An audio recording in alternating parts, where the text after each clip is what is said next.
আজকে আমরা আলোচনা করব জিহাদের উপরে। এই জিহাদকে ফার্জ করা হয়েছে। জিহাদ সম্পর্কে আমাদের সামনে যে চিত্র ভেসে ওঠে জিহাদের কথা শুনলেই, সেটা হচ্ছে এই জিহাদ মানেই হচ্ছে হাতের কাছে যা পাও, দা খন্তা শাবল, তাই নিয়ে ঝাঁপায় পড়ো, আর কাফের যে জায়গায় পাও টুকরা টুকরা করে শেষ করে দাও, এর নাম জিহাদ।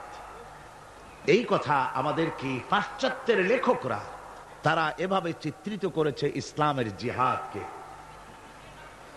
এটা কি ফার্সিতে বলা হয়েছে ওয়ালাকিন কালামদার কাফে দুশমন আস্ত, দুশমনের হাতে কলম ছিল, যেমন খুশি তেমন ইসলামের ইতিহাসকে তারা বিকৃত করেছে।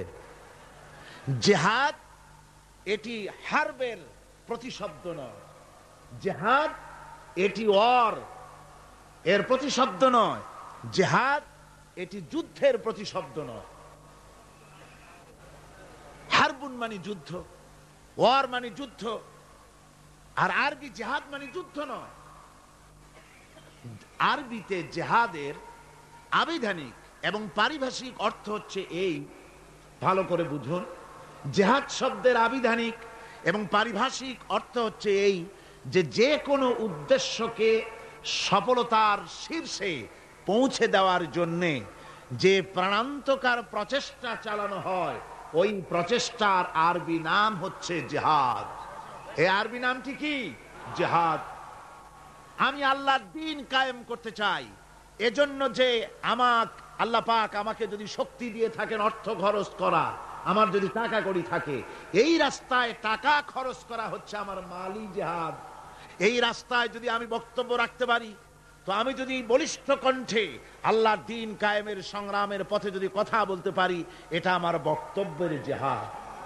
আল্লাহ যদি আমাকে শক্তি দিয়ে থাকেন কলমের, আমি যদি ইসলামের সপক্ষে দ্বীন প্রতিষ্ঠার লক্ষ্যে যদি আমি লিখি, এটা আমার কলমের জিহাদ, আমার চিন্তার জিহাদ, আমার মেধার জিহাদ, আমার প্রজ্ঞার জিহাদ।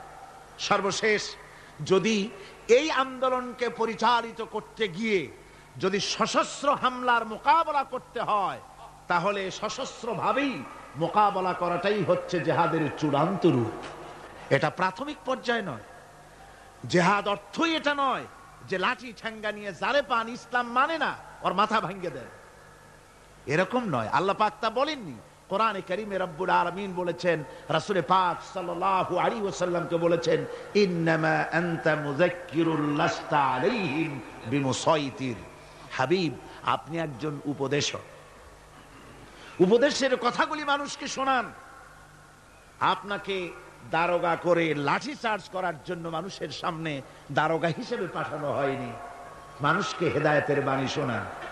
আল্লাহ এই ব্যবস্থা করেননি কোরআনে কারীমে যে আমার কালেমা যারা মানবে না, কোরআন মানবে না, ফেরেশতা দিয়া পিটাও, নবী পাঠায় দিয়া নবীদের দিয়া পিটাও। না, পিটাপিটি মারামারি মূল বক্তব্য নয়। মূল বক্তব্য হচ্ছে আল্লাহর প্রতি ঈমান, রাসূলের প্রতি ঈমান, কিতাবের প্রতি ঈমান, ফেরেশতার প্রতি ঈমান, পরকালের প্রতি ঈমান।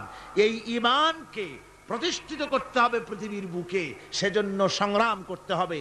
সেই সংগ্রাম যত প্রকারেরই হোক, সবগুলি জিহাদের অন্তর্ভুক্ত। সবগুলি কি? জিহাদের অন্তর্ভুক্ত।